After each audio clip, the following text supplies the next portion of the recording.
YouTube channel view update tech. तो कैसे हैं आप सब? आज हम CS504 सीरीज़ का लेक्चर नंबर 21 स्टार्ट करने लगे और इस लेक्चर में हमने बात करनी है मैसेज टाइप्स क्या होती है। मीन हमने सीक्वेंस डायग्राम की बात करनी है। सीक्वेंस डायग्राम है ये लेक्चर। तो सीक्वेंस डायग्राम की मैंने पिछले लेक्चर्स में भी बात की है, तो इस लेक्चर में थोड़ा सा मैं आपको बता देता हूँ।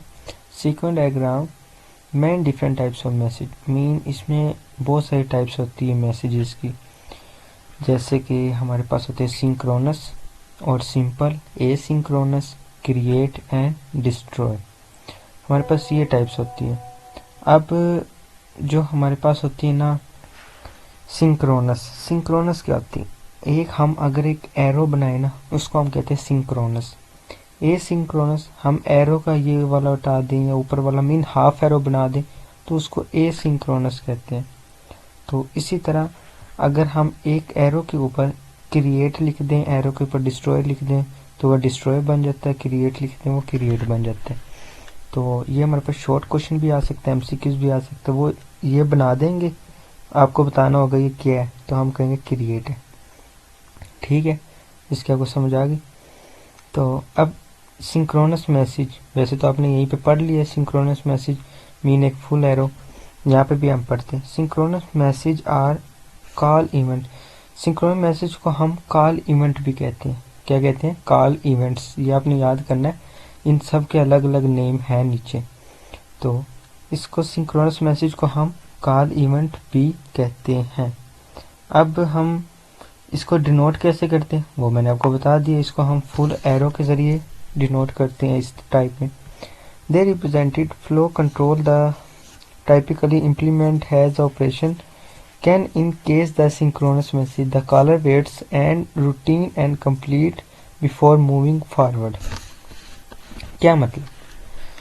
मैं यहाँ पर पेंट ओपन करता हूँ और आपको इसके ज़रिए भी बताऊँगा मैं आपको कि सिंक्रोनस, एक सेकंड,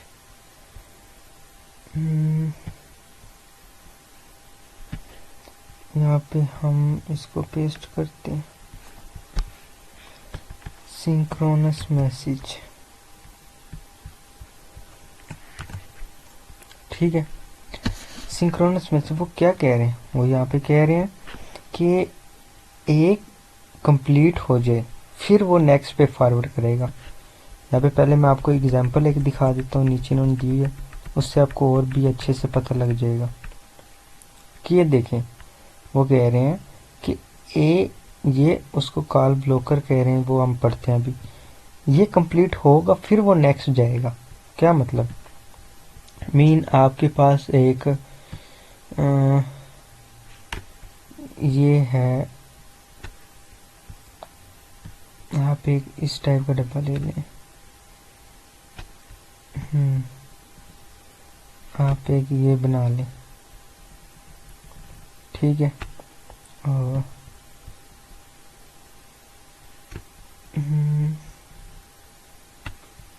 ठीक है,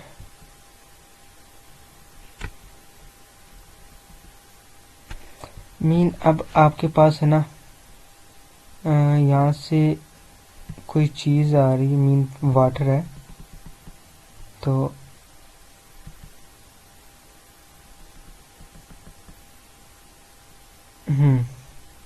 अब यहाँ से एक सेकंड, सॉरी,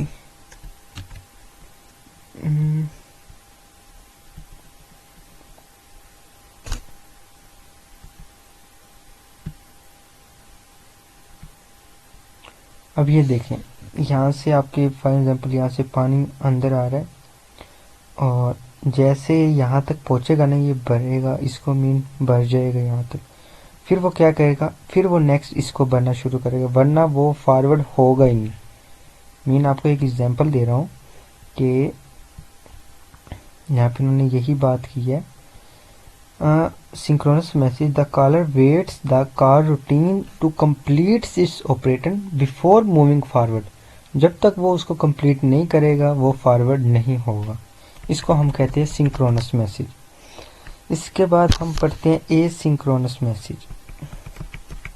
एसिंक्रोनस मैसेज हमने ऊपर सिंक्रोनस मैसेज को कॉल किया था कॉल इवेंट्स, इसको हम बताएंगे सिंक्रोनस मैसेज को हम कहते हैं सिग्नल्स, इसको हम कहते हैं सिग्नल्स। और इसको डिनोट कैसे करते हैं, हाफ एरो से, अभी मैंने आपको बताया। They do not block the caller, ये ब्लॉक कॉलर को डिनोट नहीं करते, मीन ये वेट नहीं करेंगे कि ये पूरा होता है या नहीं होता, इन्होंने एक न्यू सीक्वेंस बना लेना। फॉर एग्जांपल यहाँ पे मैं आपको एग्जांपल देता हूँ कि आप कोई भी चीज़ है, आप उसको बना रहे हो, आप क्या करो कि एक कोई चीज़ बना ली आपने, और आप उसका वेट नहीं करना कि अब ये कंप्लीट होगी फिर मैं एक नेक्स्ट बनाऊँ। आप नेक्स्ट काम शुरू कर दो, नेक्स्ट काम शुरू कर दो, फिर नेक्स्ट काम शुरू कर दो। तो इसी तरह आप उसका रूटीन का वेट नहीं करेंगे, इसको हम कह रहे हैं एसिंक्रोनस मैसेज। ठीक है, अब हम इसमें हमारे पास एक और इम्पोर्टेंट आ जाता है, दे अकर्स इन मल्टी थ्रेड्स और मल्टी प्रोसेसिंग एप्लीकेशंस। मीन हमारे पास इसमें आ जाती हैं create a new thread, create a new object, communicate with thread that is already running. क्या मतलब, अब हमने पढ़े थे ऑब्जेक्ट क्रिएशन एंड क्या था, क्रिएट और डिस्ट्रक्शन। अब ऑब्जेक्ट क्रिएट हमारे पास क्या करता है, वो जैसे हमने अभी ऊपर बात की थी वो इस तरह क्रिएट मैसेज करता है, और इसी तरह डिस्ट्रॉय भी हमने बताया था कि डिस्ट्रॉय, एरो के ऊपर डिस्ट्रॉय लिख दो, डिस्ट्रॉय मैसेज हो जाता है। तो अब इसी तरह any object can also be destroy itself. Mean वो क्या कह रहे हैं, वो कह रहे हैं एक ऑब्जेक्ट को हम दूसरे ऑब्जेक्ट के जरिए हम डिस्ट्रॉय कर सकते हैं, हाँ, लेकिन हम उस ऑब्जेक्ट को खुद भी डिस्ट्रॉय कर सकते हैं, ज़रूरी नहीं है कोई दूसरा ऑब्जेक्ट ही हमें डिस्ट्रॉय करेगा। यहाँ पे सेट कोर्स, ठीक है, उम्मीद करता हूँ यहाँ तक आपको समझ आ रही होगी। उसके बाद नेक्स्ट चलते हैं। नेक्स्ट हमारे पास है कोलैबोरेशन डायग्राम। कोलैबोरेशन डायग्राम हमारे पास क्या है, collaboration diagram is also used to describe the dynamic behaviour of the system. इसको यूज किया जाता है डायनामिक बिहेवियर सिस्टम के लिए। They show objects interact with respect the organization units boundaries. The sequence message determined by the numbering such as 1 2 3 mean हम इसको एक sequence message में डिटरमाइन करते हैं, जैसे कि नंबरिंग में सच एज 1 2 3 4 5, ये 1 हो गया, 2 हो गया, 3 हो गया, 4 हो गया, कितने डायग्राम हमने बना लिए इसको यूज करने के लिए। Collaboration diagram has basically 2 types of components, एक ऑब्जेक्ट और मैसेज। इसी तरह हमने सीक्वेंस डायग्राम का भी पढ़ा था, उसमें भी 2 ऑब्जेक्ट्स, 2 मेन कंपोनेंट्स थे, एक था ऑब्जेक्ट्स और मैसेज। इसी तरह कोलैबोरेशन में भी ये 2 है, मीन नंबर या इस के जरिए हमने उसको।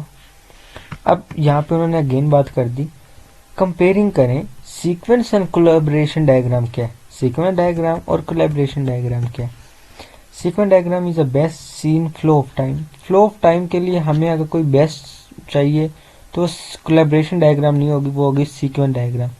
इसी तरह static object connect the best represent the collaborating. अगर हमने कोई स्टैटिक ऑब्जेक्ट को कनेक्शन देना है ना बेस्ट, तो वो हमारे उसके लिए कोलैबोरेशन डायग्राम इसके लिए बेस्ट होगी। ठीक है, उसके बाद ये आगे evaluating the quality of an object oriented design. ये इतना इम्पोर्टेंट नहीं है, बट फिर भी मैं आपको बता देता हूँ। वो कह रहे हैं कि फॉर एग्जांपल एक रूम है, उसके अंदर कोई हीटर है, डिज़ायर्ड टेम्परेचर है, एक्चुअल टेम्परेचर है, ऑक्यूपाई।